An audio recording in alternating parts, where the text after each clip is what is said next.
ጊዮን ዓለም አቀፍ የታምራት ቤተክርስቲያን አዲስ ያስገነባቸው የአምልኮ አዳራሽ ህንፃ ለምርቃት በቅቷል። ጊዮን ዓለም አቀፍ የታምራት ቤተክርስቲያን አዲስ ያስገነባቸው ዘመናዊ ህንፃ ቅዳሜ መጋቢት 12 2018 ከፍተኛ የመንግስት ባለስልጣናት፣ የሃይማኖት መሪዎችና ጥሪ የተደረገላቸው እንግዶች በተገኙበት ነበር ለምርቃት የበቃው። ቤተክርስቲያኒቱ ባስገነባቸው በዚህ አዲስ ህንፃ ቅጥር ግቢ በተካሄደው የምርቃት ፕሮግራም መርሃ ግብር የቤተክርስቲያኒቱ መሪ ነብይ የሆነው ነቢይ መስፍን ዓለሙ የህንጻታውን ግንባታ አስመልክቶ ይኸው ዘመናዊ ህንጻ ተገንብቶ መጠናቀቁ ቤተክርስቲያኒቷ ለሚኖራት መንፈሳዊና ማህበራዊ አገልግሎት የምታበረክተውን ሰፊ ሚና ይበልጥ የሚያጠናክርላት ነው ብሏል።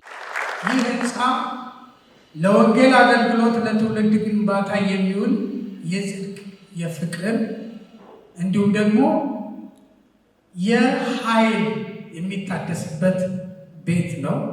ብዙዎችን ወደ ወንጌል ለማምጣት የሚሰራበት የወንጌል ቤት ነው።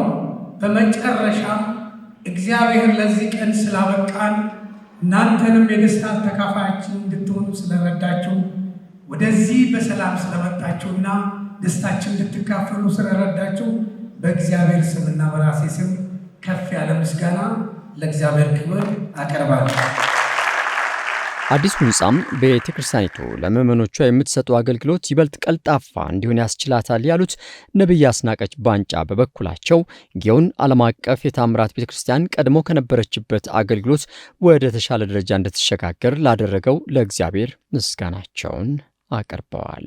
በዕለቱ በነበረው የምርቃት መርሃ ግብር ለግንባታው ተጀምሮ መጠናቀቅ አስተዋጽኦ ላበረከቱ ተቋማትና ግለሰቦች የእውቅናና የፍቅር ስጦታ ተበርክቶላቸዋል።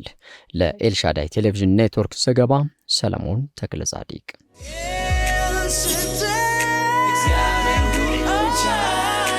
ኤልሻዳይ